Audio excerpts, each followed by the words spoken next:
Now, next tonight, a first-hand account of just how vulnerable youngsters are lured into criminal gangs.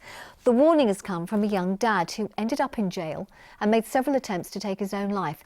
But he's now being helped by a Nottingham boxing project that heard from a celebrity coach last night too.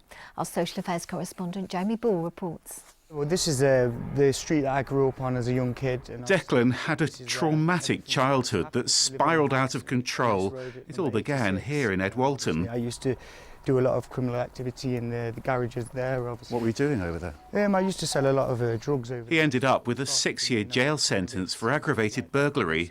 I was hanging around with people at like 27 years old when I was 13, you know, and they got me committing silly offences like, you know, if they had a problem with somebody, you know, like smashing windows. I felt that they would do anything for me. Kind of groomed into thinking they're my family, you know, and showing me love. So why do you think they picked on you? I was around a lot of violence as a young kid. I was vulnerable, I was struggling with mental health problems, you know, myself, obviously, and they obviously seen me, you know, being this little, you know, want to be gangster, you know, on the streets.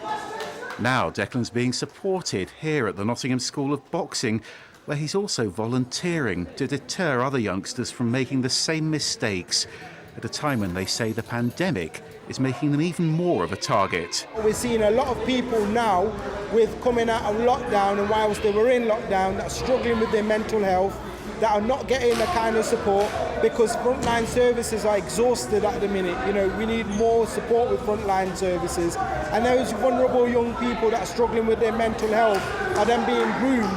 And sadly, some of them end up in prison like Declan or dead. And last night, a celebrity visitor with a similar life story, the world boxing champion Tyson Fury's dad, John, who served a long prison sentence. 12 years at 45 years old for a fight. You know what I got mixed up in, but I should have walked away. But again, with me being a mental health sufferer, I got called a few names that touched my nerve, and all of a sudden I was fighting. A man lost an eye and I got 12 years. I just want them to realise that there's help out there. There's professional people in the field to help. Declan didn't get that help until he'd made several attempts to take his own life. Now, though, light at the end of the tunnel. If I didn't have the support network that I've got now, I don't think I'd be here telling you the story today. I was very suicidal, and I feel that like my future itself is looking very bright.